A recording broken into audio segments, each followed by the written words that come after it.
महाराज समझा रहे हैं कि परीक्षित जी ने कलयुग में एक खासियत डाली कि मनुष्य कितना बड़ा पापी क्यों ना हो, अगर वो एक बार भगवान सुन लेगा तो वो कलयुग से पार हो जाएगा। ये जगह दी है। अब उसके बाद परीक्षित जी चलने लगे। परीक्षित जब चले तो परीक्षित अपने सर पर एक सोने का मुकुट पहने थे। तो कलयुग की नजर पड़ी परीक्षित जी के सर की तरफ। तो उसी समय उस कलयुग ने छोटा सा रूप बनाया और परीक्षित के सर पे जाकर के कलयुग बैठ गया।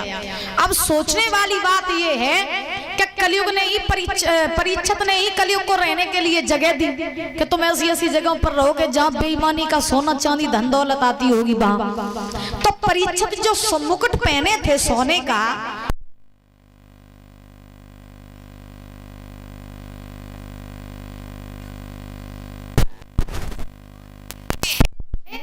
क्या परीक्षित अपने सर पे जो सोने का मुकुट पहने थे, ये मुकुट परीक्षित का नहीं था। फिर ये दादा मुकुट था जरासंध का। और जरासंध का कैसे था? पांडव जो थे ये जरासंध को मार करके ये मुकुट लेकर के आए थे, हाँ, सोने का। तो पांडवों ने खुद नहीं पहना, इन्होंने अपने खजाने में रख दिया। और जब पांडव हिमालय पे चले गए और परीक्षित हस्तिनापुर के राजा बने तो इन्होंने जब वो खजाना खोला तो इन्हें वो मुकुट बड़ा पसंद आया, तो उसे निकाल करके परीक्षित ने अपने सर पे धारण कर लिया। अब देखिए, जरासंध था पापी आदमी। तो बात बताए, तुम कितने भी बड़े धर्मात्मा बने रहना, पापी आदमी की अगर एक भी चीज लोगे तो वो पाप की होगी। इसलिए कलयुग जानता था कि ये पापी आदमी का मुकुट है तो जाके सर पे बैठ जाए, इसलिए महाराज वो कलयुग उस पे मुकुट में बैठ गया। अब परीक्षित आए, रास्ते में प्यास लगी, समीक ऋषि की कुटिया में घुस गए। समीक ऋषि तपस्या में लीन थे। परीक्षित ने पानी मांगा लेकिन महात्मा ने आंखें नहीं खोली। उसके बाद परीक्षित को ये घमंड हो गया कि न मैं काना हूं, न मैं क्रूर हूं, न मैं निसंतान हूं, और फिर भी इन महात्मा ने हमें देख के आंखें बंद कर ली। अरे मुझे देखने के लिए लोग तरसते हैं और इस महात्मा ने मेरा अपमान किया। सुबह एक सांप पड़ो रहे मरो, सुबह सांप उठाओ और डाल दो महात्मा के गले में। परीक्षित चले आए। अब महात्मा के पुत्र रहे श्रृंगी ऋषि। श्रृंगी ऋषि ने देखो कि परीक्षित ने मेरे पिता गले में मरा हुआ सर्प डाल दिया।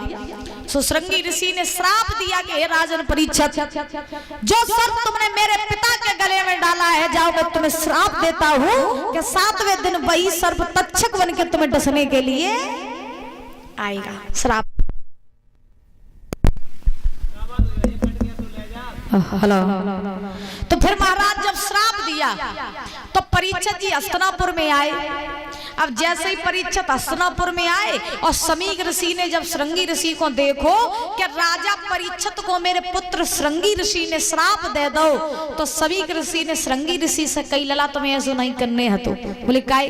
बोले बामे गलती परीक्षित की कहा थी, गलती तो कलयुग की हती जो उनके मूड पर सवार हतो।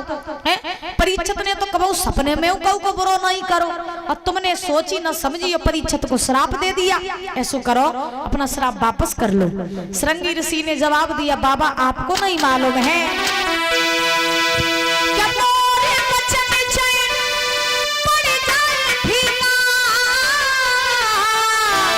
और संत बचन पत्थर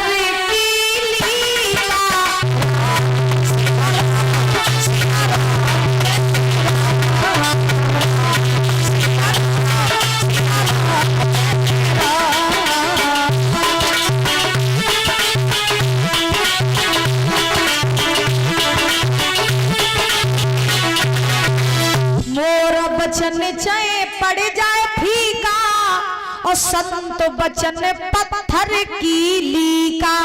संत का वचन कभी खाली नहीं जाता है, लेकिन संत होना संत जैसा चाहिए। हाँ, संत होना संत जैसा चाहिए।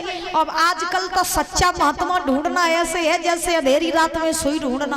और एक बुरे महात्मा के पीछे, बुरे संत के पीछे महाराज अच्छे संत बदनाम हो रहे हैं। और धन और कलयुग के लोगों का बताएं कि जहां सच्चाई है लोग वहां नहीं जाएंगे। और कोई जग कह देगा फलानो बाबा पेड़ के नीचे बैठो है, भले जग तो ढोंगी हो, और जग कह दो फलानो बाबा पेड़ के नीचे बैठो चली जाइयो समनो कामना पूरी, तो तुम जब मानो रोटी छोड़ दी लेकिन बाबा नहीं छोड़ी। बात बताए रहे। और सत्य के पीछे कभी नहीं भागेंगे, झूठ के पीछे खूब जो कह दे कि बाबा मोरिया तक जाएंगे और धागा बहनर लगा समनो कामना पूरी, तो तुम जमाना रोटी बाद में मिली, पहले धागा बहन के आई है बाबा मोरिया जो तो बमोरियों को पूजन लगे तो कह दे जाए तो हाँ बोलो गोविंद भगवान की। और सबसे ज्यादा वास्तव में अगर सत्य बात बताएं परीक्षित जी, तो सबसे ज्यादा अंधविश्वास में अगर कोई पड़ा होता तो ये माताएं, इनको चाहे किसी भी तरीके से गुमराह किया जा सकता है, किसी भी तरीके से। एक बार कहा भाई एक खबर आई थी जिन्हें कौन से गांव में उनका भाव के एक पता नहीं कोई आई हुई बाबा आबा परीक्षित जी महाराज। सो बाबा आबा आए, सुबह घर में घुसी आई और उनने जगई के तुम वो चे कछु दे दो, चे अपने कानन कुंडल दे दो, चे कछु दे दो, हम दुगुना करके तुम्हें दे। सो महाराज पहले उनने दे कानन के कुंडल, सो बोने दुगने करके दे दे। अब तो बे एकदम महाराज फूली ना समय कि ले अब मेरे कुंडल दुगने हुई है। अब बिन्ने जब सोची रुपया पैसा और चीज बत धरी दे दिए सो दुगने हुई जे, तो हम तो माला माल हुई जी। सो बे आई और उनने सबरो जेवर जो रहे सो बाबा भाई दे दो। और जग गई बाबा जी दुगुनो करके ले आइयो। बाबा ने कही तुम चिंता ना करो, दुगुनो लेके आई सब दे दो। बाबा ले चलो गो दुगुनो दोबारा लौट गई नहीं आओ। अब मूर्त हाथ लगाए बैठी बोले अब काबा है, तो माताएं जल्दी गुमराह हो जाती हैं। हाँ बाबा आबा द्वारे आ जाओ में तो बाबा आबा के हमने देखे हैं 2-4 टॉपिक होते। अब माता जैसे आटा वाटा लेके आती भीतर और बाबा देखत ही देखत कहने लगत बोले तुम्हारी तो हमें दिखाई दे रही मस्तक रेखा इतनी बढ़िया है, इतनी अच्छी है कि तुम सबको भलो चाहती लेकिन तुम्हारो भलो कोई नहीं चाहता। बोले सही कहा था बाबा जी, बोले सही बताए रहे तुम तो बनाए। हाँ अब फिर बाबा कहिए क्या बताएं, हमें तो चौ दिखाई दे रही तुम्हें आदमी पैसा तो खूब कमात लेकिन तुम्हें यहाँ तुम्हें रुकत नहीं। बोली देखो तुम तो बनाए धरी सी उठा हाँ बनाए धरी सी। और फिर बाबा को हाथ दिखाई देती बोले लियो पकड़ो देखो क्या काका लिखो इन रेखाओं में है। बाबा को कह दे लिया 1100 रुपया धरो आए के हाथ पे, तब और पत्रांगे को खोले। एक बात आपको हम बता दे, देखिए सच्चा महात्मा जो होगा वो आपसे बहुत कम तो बात करेगा, ना ही आपसे किसी चीज की कामना करेगा, ना ही वो आपसे कुछ मांगेगा, बल्कि आपको अंधकार से प्रकाश की ओर ले जाएगा। जो महात्मा सच्चा होगा। और जो मांगने वाले होते हैं ना कामना वाले कि मुझे ये दे दो मुझे वो दे दो, समझ लेना पक्का ये ढोंगी है। हाँ पक्का ढोंगी है। और एक बात बताएं, कवि कहते बड़े सुंदर भाव में, संत तपो मर जाए अरे नहीं और से ध्यान लगावे, पंचत वो मर जाए जो दारू पी के न्याय करावे।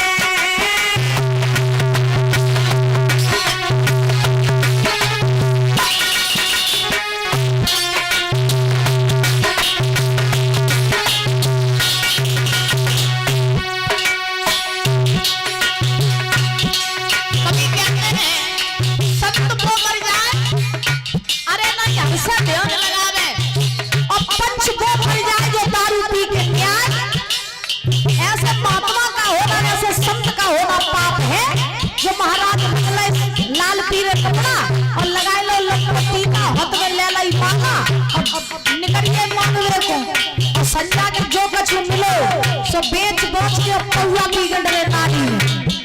तो ऐसे संत का होना पाप है और जो दारू पी के न्याय कराते हैं ऐसे पंच का होना पाप है।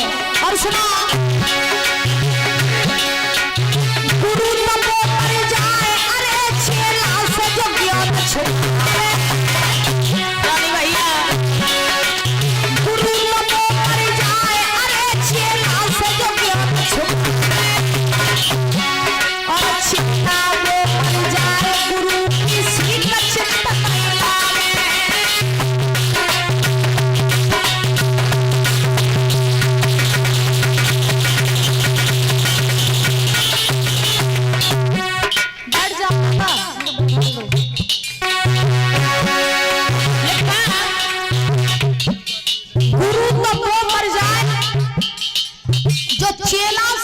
छुपावे और चेला वो मर जाए जो गुरु की सीख चित्त नहीं लावे।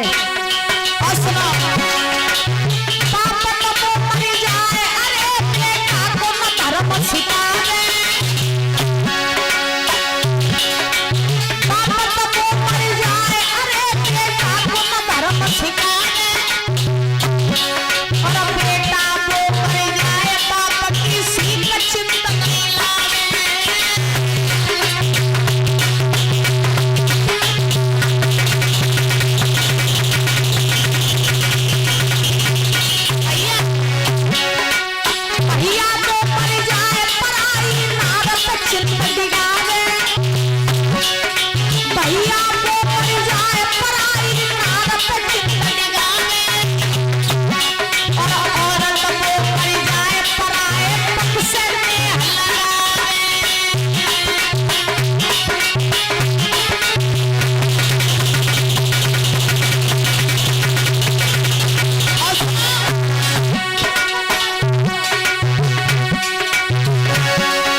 सुना, कबीर कहते हैं कि संत अगर अच्छा है तो उस संत की बाणी पत्थर की लकीर के समान होती है।